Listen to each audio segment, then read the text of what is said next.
Assalamualaikum warahmatullahi wabarakatuh.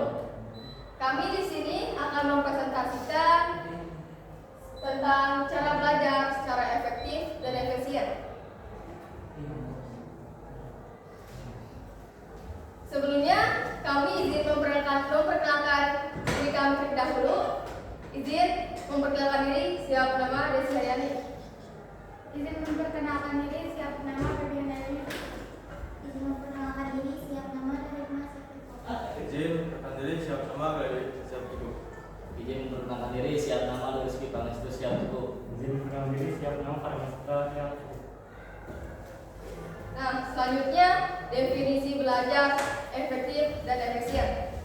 Sebelum kita mengenal apa itu belajar secara efektif dan efisien, kita belajar dulu apa itu pengertian belajar. Belajar adalah proses di mana tingkah laku ditimbulkan atau diubah melalui praktek dan latihan. Belajar dikatakan sebagai suatu proses karena perubahan tingkah laku yang terjadi melalui suatu tahapan-tahapan yang pada akhirnya menjadi sebuah hasil belajar.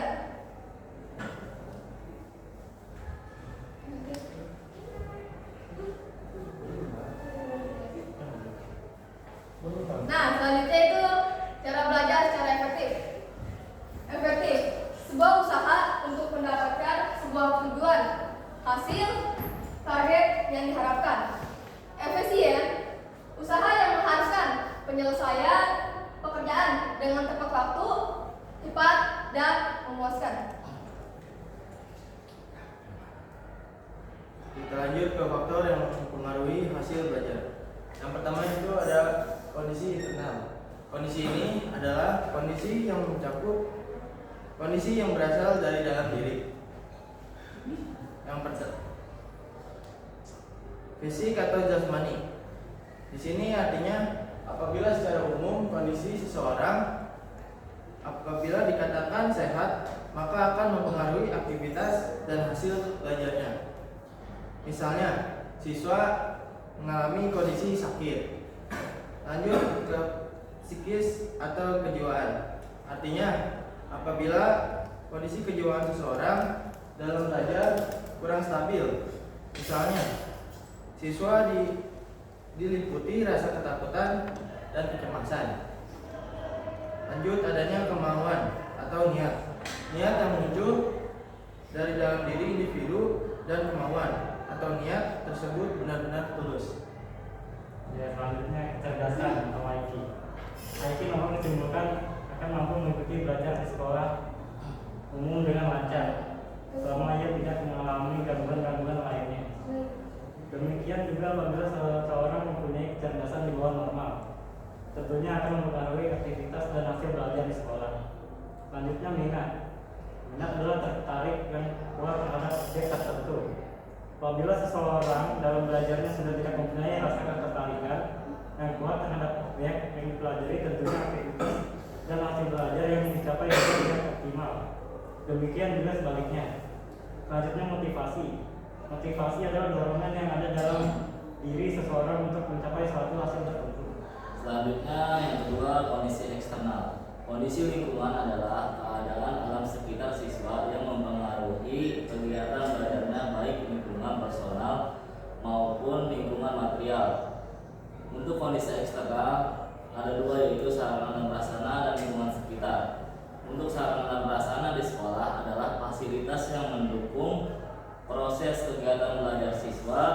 Sarana adalah perlengkapan pelajaran seperti buku, tas, pulpen, dan komputer. Prasarana adalah fasilitas dasar untuk menjalankan fungsi sekolah seperti gedung sekolah dan ruang belajar. Selanjutnya lingkungan sekitar, lingkungan di mana individu tinggal dan lingkungan bermain individu. Apabila lingkungan sekitar sangat mendukung kemajuan individu, maka keberhasilan belajar dapat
3. Metode mempersingkat atau memodifikasi menyerupai nama sesuatu. 4. Mengingat yang dipelajari. Dan yang terakhir, belajar rutin tapi jangan lama. Cara belajar efektif untuk pelajaran yang dibermati matematik ekstraktan. Yang satu, ciptakan suasana belajar yang nyaman. 2. Merangkum materi pelajaran atau membuat menikmati. 3. Belajar dengan memahami bukan menghafal. Yang keempat, belajar dengan praktik, belajar secara berkelompok. Cara belajar efektif untuk pelajaran di SMK yang dipraktikkan. 1. Pahami teorinya untuk setiap mata pelajaran yang dipraktikkan sesuai dengan kompetensi keahlian yang dipilih. 2. Buat peta pikiran mind mapping untuk memudahkan memahami dan mempraktikkan teorinya. 3. Perhatikan setiap instruksi atau arahan dari guru atau instruktur praktikum dengan benar. 4. Pelajari dan pahami betul setiap tahapan dalam praktikum karena praktikum ke satu, kedua, dan seterusnya saling terkait. 5. Pelajari ulang mind mapping setiap tahapan praktikum dan terus latihan praktik agar terbiasa terlatih sehingga memiliki kompetensi sesuai dengan keahliannya. Terima kasih telah memperhatikan. Apakah ada yang ingin ditanyakan? Baik, ingin bertanya, Ya, silakan. mengapa kita harus belajar efektif dan efisien?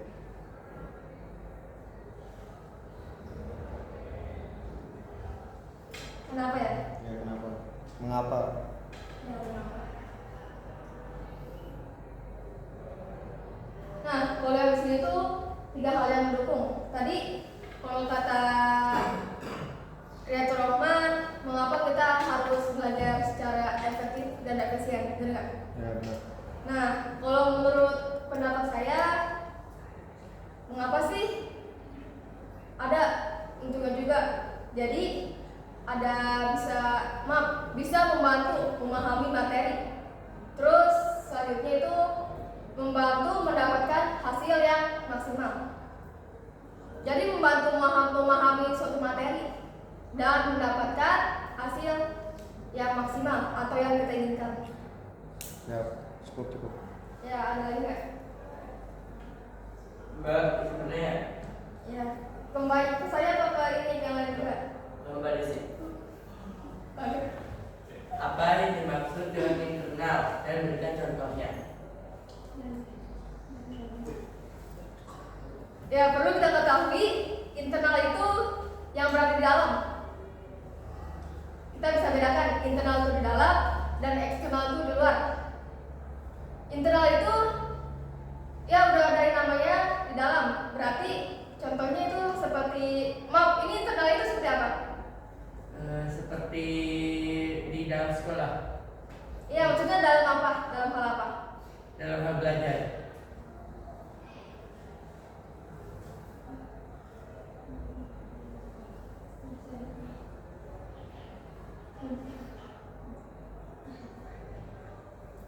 Nah, di sini kan kita ada prasarananya seperti ruang kelas. Di situ juga kan kita posisinya di dalam kelas. Jadi kita belajar secara internal dalam kelas menggunakan seperti misalnya buku atau kita dikasih sarana seperti laptop dan lainnya. Siap cukup, Mbak. Ya.